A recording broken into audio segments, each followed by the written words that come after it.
Assalamualaikum warahmatullahi wabarakatuh. Selamat siang para perwira sekalian. Pada monolog kali ini saya akan menyampaikan topik yang akan kita bicarakan adalah terkait dengan tugas pokok TNI. Jadi spesifiknya adalah analisa tugas pokok TNI. Seperti kita ketahui, baik di dalam Undang-Undang Dasar 1945, Undang-Undang Nomor 3 Tahun 2002, Undang-Undang Nomor 34 Tahun 2004, itu berbicara tentang tugas pokok negara yang dipertanggungjawabkan, yang didelegasikan kepada lembaga negara, yaitu Tentara Nasional Indonesia. Pada intinya tugas pokok TNI itu adalah 3. Yang pertama, menegakkan kedaulatan negara, mempertahankan keutuhan wilayah, dan yang ketiga adalah membela keselamatan bangsa. Jadi di dalam pelaksanaan tugas pokok TNI tersebut, maka TNI berpegang kepada 2 hal. Yang pertama, berpegang kepada konstitusi negara, derivasinya adalah berupa undang-undang yang disebut dengan hukum. Kenapa saya katakan undang-undang itu adalah hukum? Karena dia turunan daripada Undang-Undang Dasar 1945 yang disebut dengan sumber hukum. Undang-Undang Dasar 1945 sebagai sumber hukum itu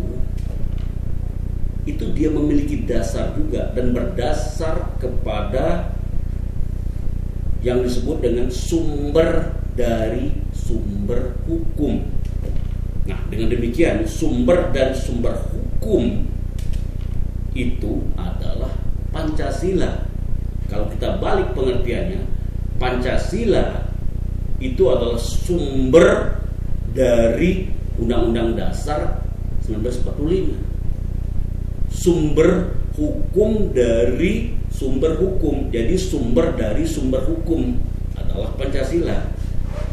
Kemudian Undang-Undang Dasar 1945 dalam hal ini batang tubuhnya akan diturunkan kepada beberapa produk hukum yang disebut dengan undang-undang. Stratanya yang sejumlah 7 menurut yang disebut dengan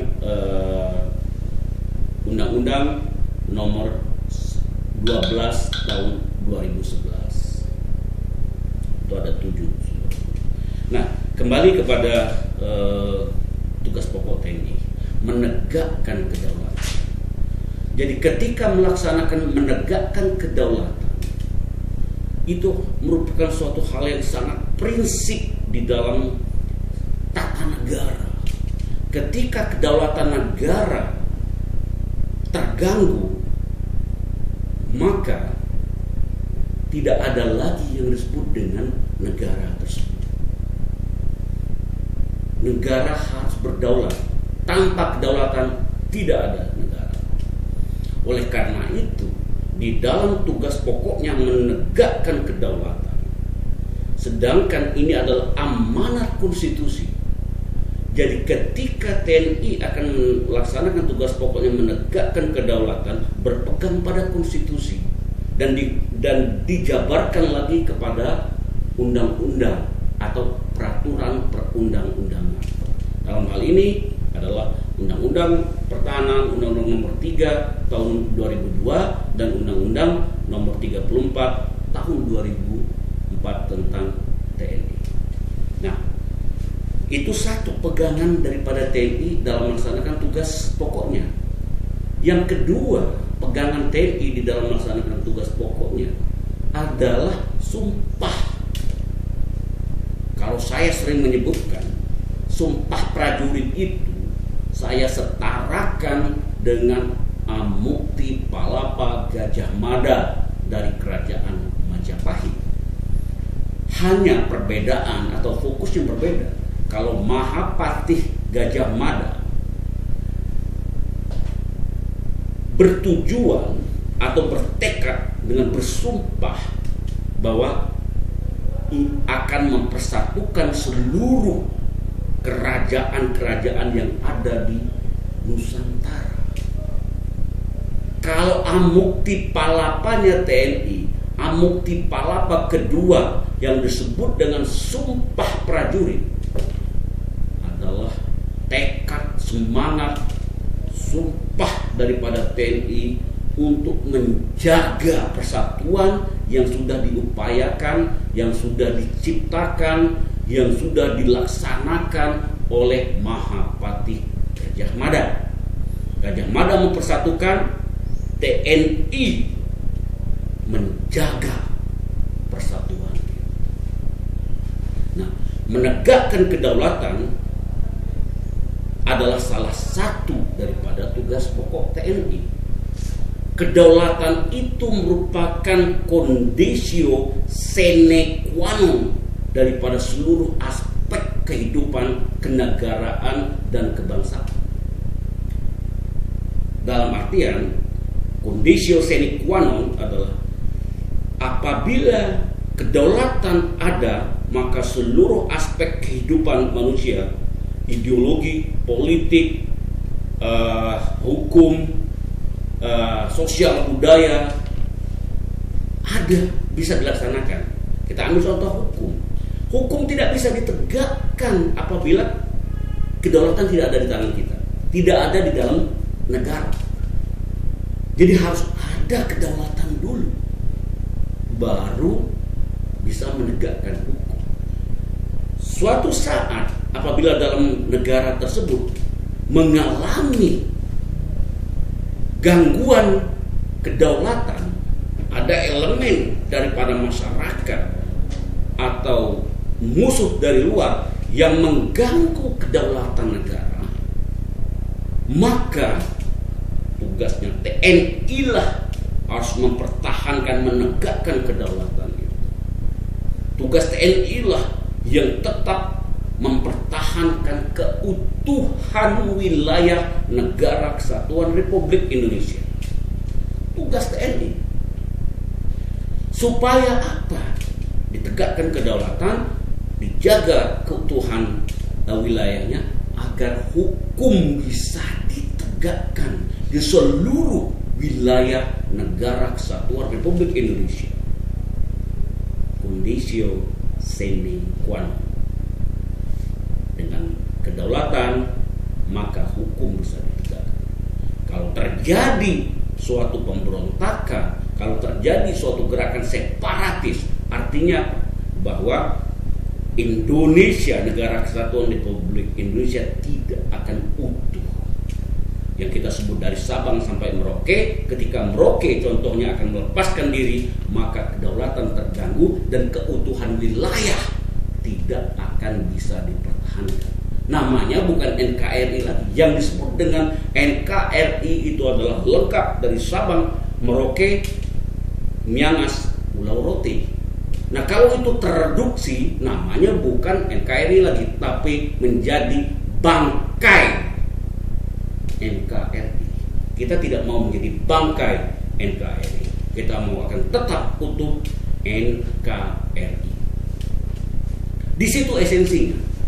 Nah, ketika itu terjadi, kedaulatan terganggu, keutuhan wilayah terancam terpecah-pecah, dan keselamatan bangsa, bukan keselamatan perorangan, keselamatan bangsa yang disebut dengan bangsa Indonesia itu mulai dari suku yang ada di Sumatera Utara sampai kepada suku yang ada di Irian Jaya, itulah bangsa Indonesia.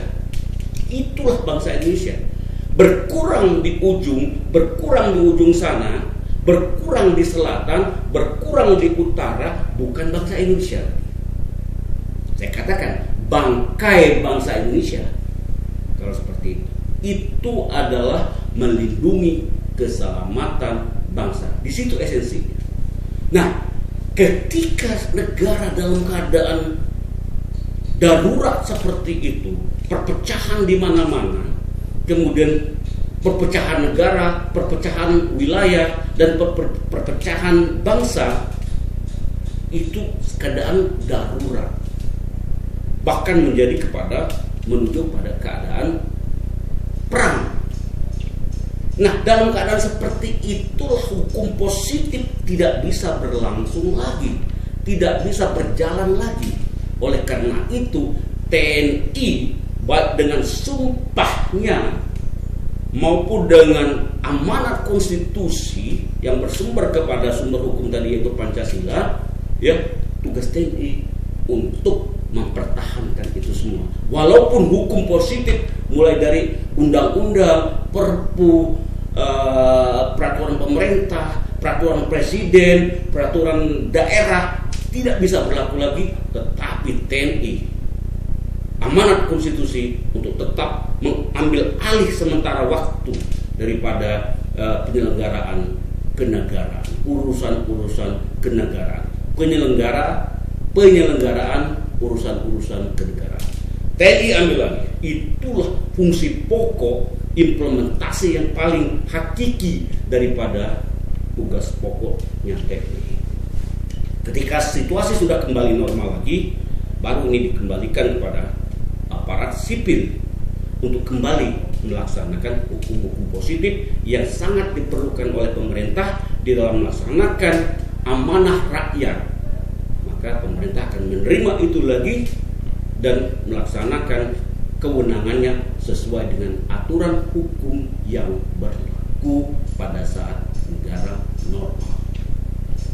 Jadi di situ intinya kenapa keberadaan TNI, tentara TNI sangat penting. Ketika terjadi, saya ulang, ketika terjadi suatu pemberontakan separatis, maka TNI lah leading sektornya yang paling depan.